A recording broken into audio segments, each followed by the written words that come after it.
I'm N64 Josh, and this is part 3 in our guide to Splatoon 2, and we are talking about the different game modes, weapons, abilities, and tactics for each one. We're going to be covering tower control in this episode. Once again, I have Ninja Yoshi with me. How are you, man? Hey, good to be back. How are you doing, Josh? I'm doing good. You are currently rank X in all of the modes, which is why you're here. I want to hear from the best on how we can improve our game. So I'm going to just let you take it away with tower control. All right, perfect. Tower control. It's been known to be called blaster control for a reason that I will get to. But no, like blasters are pretty OP in tower control because they work very well in applying pressure on the tower. So pretty much any weapon that can apply pressure on that tower is going to work very well. Special shout out to Stingray, especially in this mode. At least one teammate has to have Stingray in tower control. All right. So what's the first blaster you recommend then? The first blaster I recommend is the custom blaster. You could make an argument to say that the other blaster with Toxic Mist and Splashdown works fine too, but I've seen the custom blaster used more among high-ranked players. I saw it used a lot in the US-Canada Open, so I'm kind of basing it off of that. Blasters are great at applying pressure on and around the tower. They can be difficult to master, but I mean, they don't necessarily need 100% accuracy to kill, which can make them pretty satisfying to use. This kit does come with Autobomb and Inkjet. Okay, and as far as abilities, what do you recommend? Definitely Inksaber sub for those autobombs, and I'll get to why autobombs and this blaster kind of work very well together. Inksaber main or ink recovery, or a combination of the two to be more ink efficient because blasters run out of ink pretty quickly, and special power up in order to make those inkjet blasts much more powerful. And then as far as tactics with the custom blaster, what do you recommend? Yeah, so the autobomb can be used to either distract the enemy or pressure them to move somewhere else. They can go in for the kill. So, throw an autobomb to where an enemy is. They're going to try to get out of the way. If you can kind of see where they're going, just shoot in that direction. Like I said earlier, blasters don't necessarily need 100% accuracy because their blasts cover a certain range.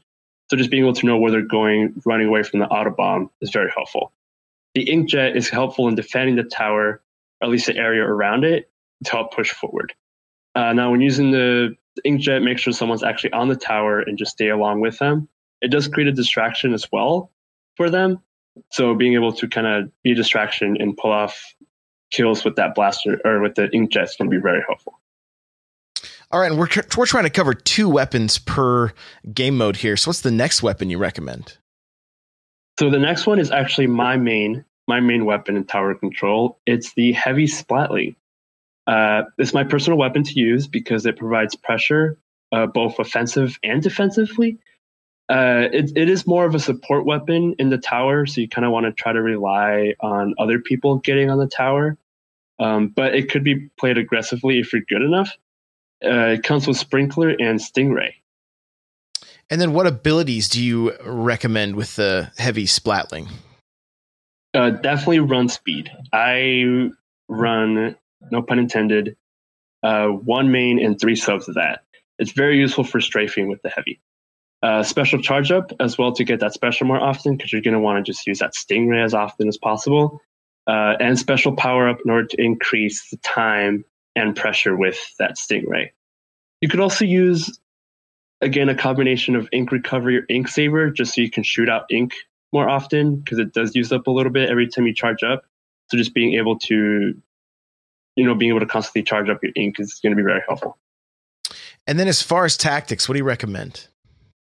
So I usually start off with kind of holding back a little bit and then let my teammates try to get on the tower first. And then I just basically use it to defend the tower when it's trying to move towards the base. Or if you see your teammates are pushing the tower forward, kind of push up a little bit and kind of provide support on the background. Because being able to pick off enemies that are standing on higher ground or a little farther away is going to be very helpful to your team. Place the sprinkler, just try to get on, cover as much turf with the sprinkler as possible. I actually like to put it on the tower because it distracts enemies because they have to get rid of the sprinkler first before they want to get on the tower. And it also will cover turf as the tower is moving. So if the sprinkler's on the tower, as it's moving, it's going to be spewing out ink as it goes. And then Stingray, like I said, is very useful in tower control, because I know I've been that person who used it in the last 5 seconds to try to keep enemies off the tower so you can get that win. Or even since the tower's moving in a set path, enemies can be coming from a certain direction to try to stop it. So that Stingray is going to be helpful if you can kind of predict where the enemies are going and pick them off that way. Awesome, man. Hey, tell everybody where they can find you. So I do have a Twitch channel. It's ninjayoshi_13. I am hoping to stream by this summer. There might not be anything on there yet, but that's where you'll find me.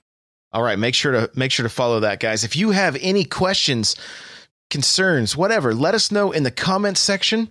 If you enjoyed this video, make sure to hit that like button, subscribe. Thank you so much for watching. Next, part 4 is going to be Rainmaker.